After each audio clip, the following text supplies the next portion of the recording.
Filosofía occidental en los últimos 2 siglos. La psicología del acto es una ciencia de los actos psicológicos que se caracterizan por su intencionalidad. Las actitudes de las personas tendrán una serie de intenciones y eso es lo que nos va a repercutir en el medio. Que el medio, lo repito, yo soy historiador, no quiere decir con el medio natural, sino con el medio social. Brentano decía que un acto psíquico no se refiere a un contenido, sino a un proceso que no forma parte del acto, siendo importante el sujeto y su relación con el objeto. Un acto psíquico, que es algo que se ve en la mente, no es un contenido que forme o actúe en torno al acto psicológico humano, no, no. Eso no quiere decir. Lo que te habla Brentano es de la relación del sujeto con el objeto. ¿Qué es el sujeto? Las personas, la persona. Y el objeto es el medio. ¿Cómo actúa el ser humano o esa persona con el medio? Con la cohesión social, con eso que diríamos la sociedad, es decir, lo social, cómo nos comportamos, cómo son nuestras intenciones o nuestra intencionalidad con respecto a esos actos psicológicos de nuestros propios comportamientos. Cuando digo del comportamiento, no quiere decir que es cómo actuemos con los demás, no. Actuar es la manera de comportarnos. Nosotros tenemos una serie de actos psicológicos que luego nos repercuten en nuestra actuación en la vida. La vida, lo voy a repetir, no es la vida, el medio ambiente, no. La vida es la razón por la cual, pues, el ser humano, como decía Aristóteles, somos gentes eh, sociales, es decir, que vivimos en polis. De ahí, por ejemplo, una de las obras es Aristóteles y su cosmovisión de 1901. Pero vamos, para resumir, el pensamiento de Brentano es no el contenido del acto psíquico, que eso al final no forma parte del acto, no. Cómo es el comportamiento nuestro, es decir, nosotros con el medio que sería el objeto. Cómo nos comportamos con el resto. Eso no quiere decir que luego podamos estar o no eh, una actitud más positiva o negativa en todo ello. Pero nuestro comportamiento son los actos que realicemos en nuestra vida. Y nuestra vida es todo al final lo que nos rodea. Lo que nos rodea, que normalmente, pues bueno, al ser humano le rodean siempre otros humanos. Ya está, es así. Es esa cohesión de la sociedad.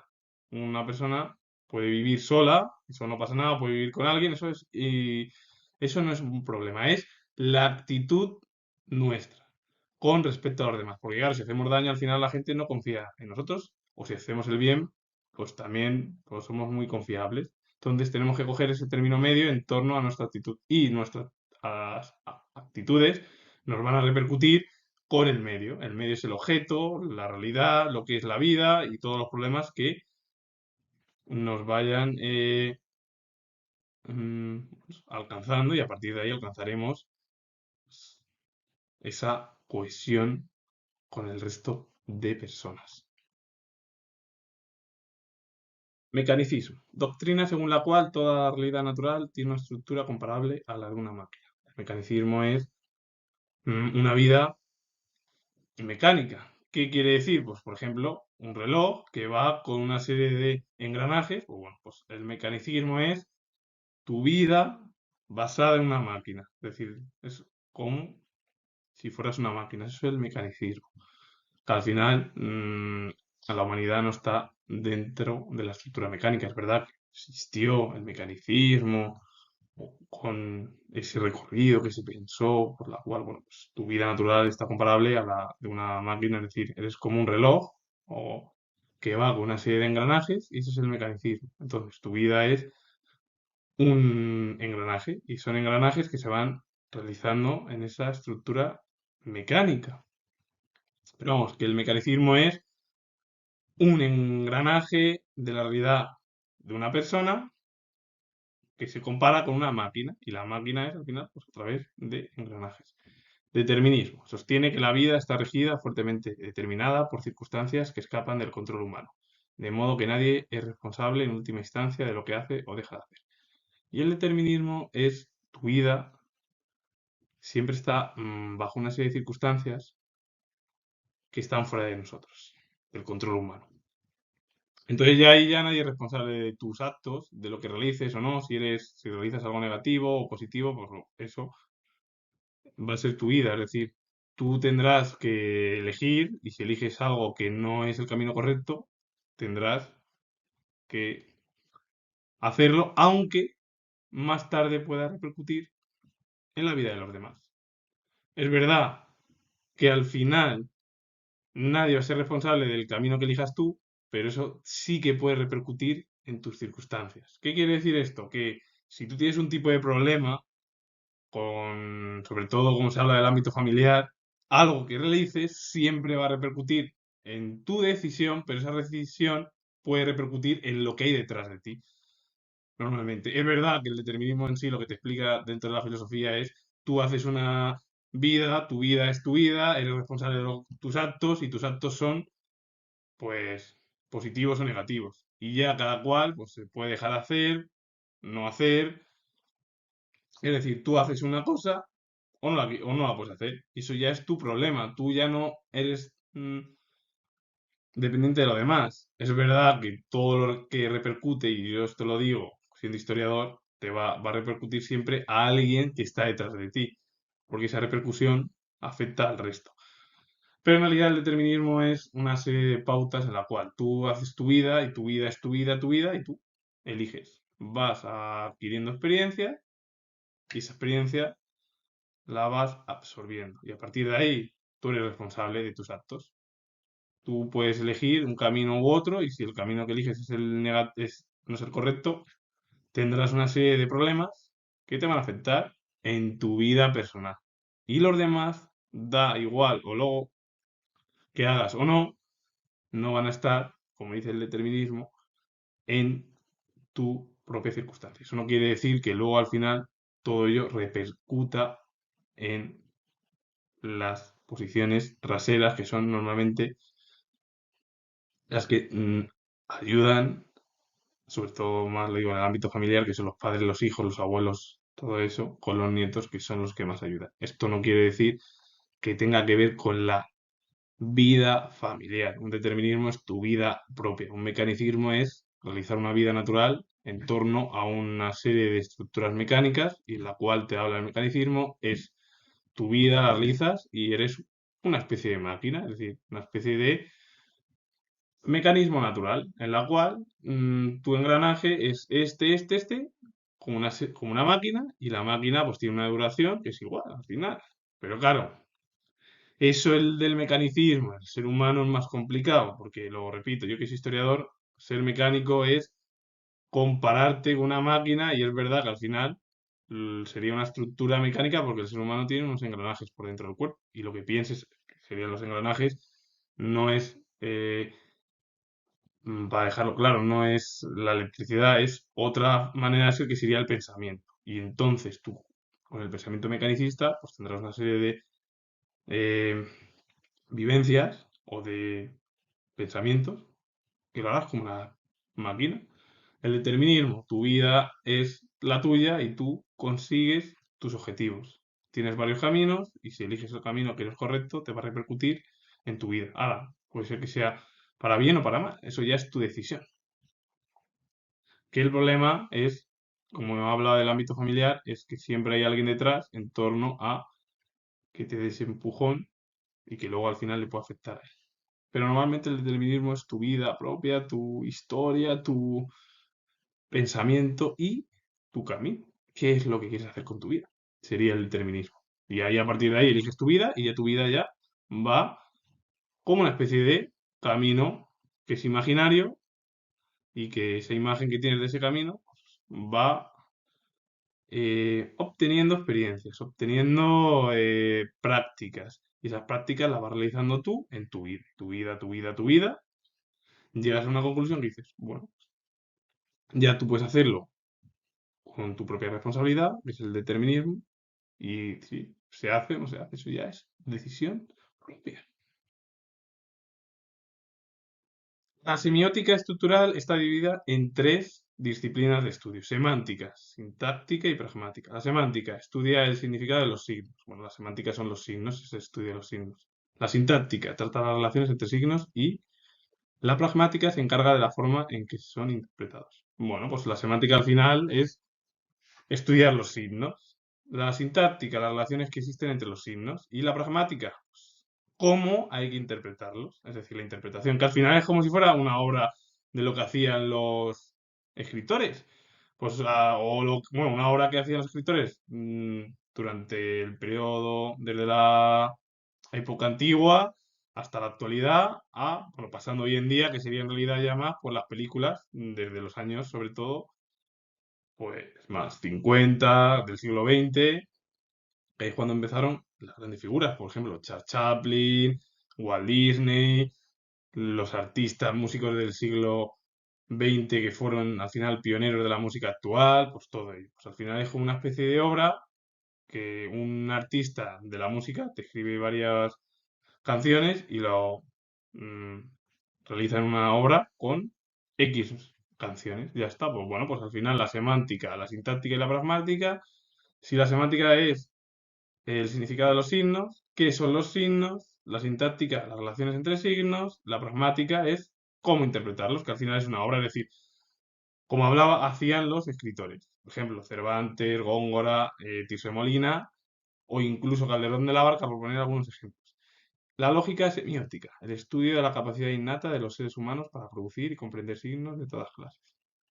La lógica semiótica es al final cómo el ser humano, en esa capacidad innata que no existe, que sería lo de que está en nuestra mente, realizamos esa serie de signos, que los producimos, en el cual también hay que comprenderlos para que todo sea mucho más conciso y práctico para el resto.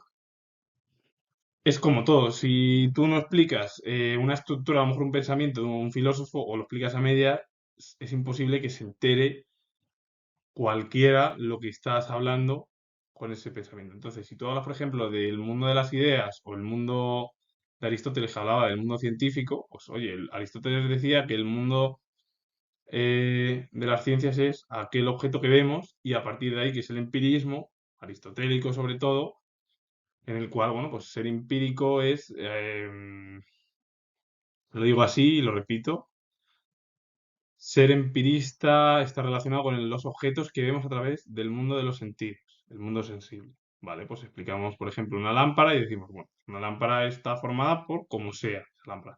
Pero si hablamos del racionalismo, que serían las ideas innatas, el mundo ininteligible, como hablaba Platón, que es el mundo de las ideas, es ir más allá de la lámpara. O sea, a lo mejor la lámpara la queremos ver de un color diferente al que vemos en el mundo, que sería, bueno, pues el que vemos en la realidad, que son los sentidos. Bueno, pues al final, ¿cómo es la lógica semiótica? Pues es una idea en la cual intentamos llevar a cabo una explicación en torno a la producción y comprensión de los signos de todas clases para que el resto de los humanos los puedan comprender. Alexius Menó fue filósofo y psicólogo austríaco, perteneciente a la psicología del acto. La psicología del acto es las actitudes humanas con respecto al medio y cómo es nuestro comportamiento. Conocido fundamentalmente por su teoría de los objetos y sus estudios de lógica deóntica, basados en su creencia en los objetos inexistentes. No, hombre, la lógica deóntica al final es algo que no se ve, que es inexistente, no existe, que es como, por ejemplo, dice lógica deóntica, aquella que indaga acerca de las inferencias y relaciones entre formulaciones normativas y sus modalidades. Que puede ser que exista o no, dependiendo de cómo lo plantees. Pero claro, en realidad, un objeto que es inexistente es aquel que no existe. Ahora, que puede ser un objeto en torno a la subsistencia, sí, que lo puedas tener tú en tu mente. Que no exista. Bueno, hay ejemplos. ¿Por qué no? Y se podría hablar, que yo soy historiador, de los sentimientos. Porque dar un abrazo no tiene nada que ver. Por cierto, dar un abrazo, eso es un mundo que es dentro de los sentidos. Ahora que me ha venido lo de, el abrazo, la mano, todo eso. Entonces, eso es directamente, eso es un aprecio. Cuando das un abrazo, tal es apreciar a la otra persona. Nada más. En realidad, claro, algo que es un objeto inexistente es aquel que no existe en tu realidad, pero que en la mente sí. Y es algo que puede cambiar, más o menos. Pero claro, como él, que dice Meinong, que afirma que se puede decir que hay objetos que tienen existencia, bueno, pues aquellos que se ven por el mundo de los sentidos, el mundo sensible, que tienen subsistencia, aquellos que se ven en la mente, y finalmente otros que no tienen ni existencia ni subsistencia, no tienen ser alguno, como es el caso de los objetos imposibles, que ni existen ni subsisten. Bueno, bueno, hay objetos que son directamente inexistentes, que no tienen sustancia, que no son nada y que en realidad ni existen ni nada. Que puede haber tres objetos existentes, pues algo que lo ves por el mundo sensible. Subsistencia, algo que se ve en el mundo ininteligible, que es el mundo de las ideas, o el mundo de la idea, que sería la mente, para resumir. Y hay algo que no exista, que es imposible, pues pueden existir, hay objetos o algo que son inexistentes. Por ejemplo, de un objeto de subsistencia son los sentimientos, como he dicho, que son el aprecio, todo esa cosa. Pero el problema es que eso es algo que no está en el mundo de los sentidos porque yo, viendo qué es la estructura, además, filosófica o psicológica, es, siendo yo historiador, lo que te habla al final el propio Meinong es que pueden existir objetos que existen, que son reales, que lo ves en el mundo sensible, objetos de subsistencia, que son en el mundo ininteligible, las ideas innatas, y aquellos objetos que ni existen, ni son, ni existen a través del mundo sensible, ni a través del mundo de las ideas. Es algo que es imposible de clasificar o de calificar. Puede ser que llegues a la conclusión en torno al pensamiento, sí, que es algo que nunca lo vas a ver, pero nunca ni como objeto, ni como al final, ni como sentimiento, que es así. Pero en cambio, dependiendo de lo que habla él al final, es que según él hay ideas como la lógica deóntica que te habla, claro, de algo que, sí, de los sentimientos o algo que serían los objetos inexistentes, aquellos que no existen en la realidad o en lo que es el mundo sensible, los sentidos, que se existen a lo mejor en tu mente. Y la subsistencia, bueno, pues sería al final algo relacionado con las propias ideas que haya en la mente. Georg Henrik von Wright fue filósofo finlandés, fundador de la lógica deóntica contemporánea. La lógica deóntica al final es la relación con los sentimientos, lo que tengas tú en tu propia mente, que serían las ideas innatas, como hablaban los filósofos. Publicó en varios idiomas, inglés, finlandés, alemán y en sueco, que era su lengua materna. Tenía ascendencia escocesa. Los escritos se encuadran en dos categorías. La obra es Norma y Acción, una investigación lógica, de 1979. Y orientó sus investigaciones y reflexiones hacia los campos de la lógica filosófica, el análisis, la filosofía del lenguaje, la filosofía de la mente y el estudio minucioso del filósofo estadounidense Charles Sanders Peirce. Eh, Henry Borwright o George Henry Borwright lo que te habla al final es que se centra en el campo de la lógica, de las ideas, del análisis, de la mente en sí. También es verdad que estudió a Sanders Peirce, que fue uno de los filósofos estadounidenses más importantes, bueno, pues, del siglo XIX. Y bueno, pues Von Wright lo que te habla es al final es lo que está dentro de tu mente, es decir, como hablaban del espíritu muchos de los filósofos, que sería, bueno, pues el estudio al final de aquello que es ininteligible, del mundo ideal, de las ideas, todo ello. Es lo que hablaba el filósofo finlandés.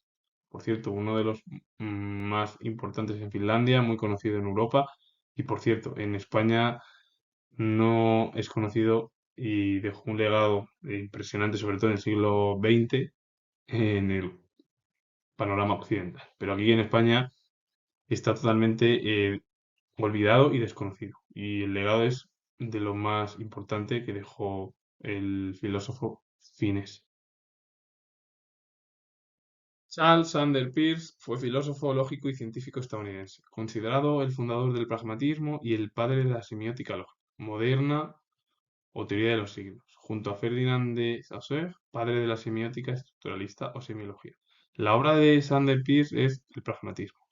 Se oponía a una filosofía mecánica y determinista, y sostenía que hay tres elementos que se combinan en la evolución del universo: el azar, la ley y, sobre todo, el amor, que sería la formación de hábitos a través del amor, siendo el amor el motor principal que unifica tanto el azar como la ley. Para explicarlo, la filosofía mecánica es tener una estructura como una máquina, un reloj. Si uno de los engranajes del reloj falla, el reloj ya no funciona. Eso no quiere decir que las pilas estén mal. Bueno, pues en la vida podemos ser mecánicos. Tiene una serie de estructuras, igual que eso, y bueno, el engranaje llega y llega a lo que llegamos nosotros, por ejemplo, como siendo personas mecánicas. Algo que está relacionado con la estructura al final del pensamiento mecanicista. Algo mecánico es algo, pues, como de memoria, más o menos. Y determinista es tu circunstancia eligiendo el camino, da igual el que sea, correcto o no correcto, tú de ahí ya tendrás tu propia vivencia, tus propios problemas. El problema es que tú no vas a molestar a nadie y hagas o no hagas tu eh, filosofía determinista. Eso no quiere decir que el determinismo sea el libre albedrío, que tú elijas y ser, vale, pues yo hago mi vida sin que nadie me moleste, pero el problema es que eso lo puedes hacer o no, y eso ya no afecta a nadie, pero el problema es que yo lo que pienso es que en el ámbito familiar el determinismo o la filosofía determinista es el pensamiento de que sí, tú puedes realizar un camino, pero a lo mejor si ese camino falla, quien te da el empujón, que es normalmente el ámbito familiar, abuelos, padres, todo ello, son al final los que van a tener los problemas por tú realizar ese eh, camino. Lo que pasa es que él al final se opone a todo ello, a lo mecánico y a lo determinista. Y según él, lo más importante es el azar, la ley, y las dos están relacionadas con el amor. Y el amor es el paraguas del azar y la ley, porque tú, consiguiendo el amor, al final todo se une y bueno, pues queda más o menos unificado en los tres conceptos que habla el filósofo estadounidense Sander Peirce. Pragmatismo era ante todo un método para aclarar ideas y conceptos, despejando la mente de confusiones metafísicas o de cualquier índole. ¿No? Es hacerlo fácil. Un método en el cual te aclaran una serie de ideas, conceptos y tú te alejas más, como que es el pragmatismo, al final es el pensamiento por de lo sencillo y no de ir a la idea metafísica o cualquier otra índole en la cual algo metafísico es ir más allá del mundo que ves tú con tus sentidos. Eso es el pragmatismo. Esto no quiere decir que luego ya cada uno pues tenemos nuestra propia visión, pero que en realidad el pragmatismo es como algo que te aclara ideas y conceptos y te aleja de algo metafísico, algo que no llega a la ciencia, más o menos. Charles Renouvier fue filósofo y escritor francés, considerado un neocantiano, autor del sistema filosófico neocriticismo, que político promueve la república y el socialismo, y luego su empirismo dejó su influencia en uno de sus amigos, que fue William James. No, pero al final lo que habla en torno a la filosofía mm, neocrítica es en el panorama político, es mm, la república más el socialismo. Y luego al final también el pensamiento es empirista, pero vamos, el neocriticismo es esa relación república-socialismo. En la política, que es más o menos al final lo que llevó a cabo Renouvier, el filósofo francés. Ilya Prigogine fue físico, químico, sistemático y catedrático universitario de origen ruso que se nacionalizó belga. En 1977 fue galardonado con el Premio Nobel de Química por sus investigaciones que lo llevaron a crear el concepto en 1967 de estructuras disipativas. La obra es Las leyes del caos de 1994. Las estructuras disipativas son sistemas autoorganizados que dependen de los flujos de la materia y energía para su permanencia. Son como estructuras al final en los átomos, que los dos quedan unidos, al final son autoorganizados porque están de forma autónoma, y lo que hablan es en torno a la materia y la energía, porque al final los dos, materia y energía, si se unen, es lo que da lugar a la permanencia de cualquier objeto, cualquier ser vivo, cualquier humano, me da igual, y al final son conceptos en torno a la física y a la ciencia. Y bueno, lo que hablan es algo que está autoorganizado. Y que todo eso de esa autoorganización está dependiente de la energía, de la materia. ¿Para qué? Para que siga su permanencia. Eso no quiere decir para que siga permanente, porque si no hay los flujos, como sería eso más o menos, es imposible que haya permanencia en cualquier objeto o en cualquier animal o bueno, ser vivo, da igual. Y bueno, pues esas son las correlaciones al final. Materia, energía, permanencia, todo ello. Y finalizo. Soy historiador y si os ha gustado el mundo de la filosofía, al final, en los conceptos y todo ello, pues darle a like, suscribiros y comentar. Saludos. Bueno, os mando saludos. Adiós.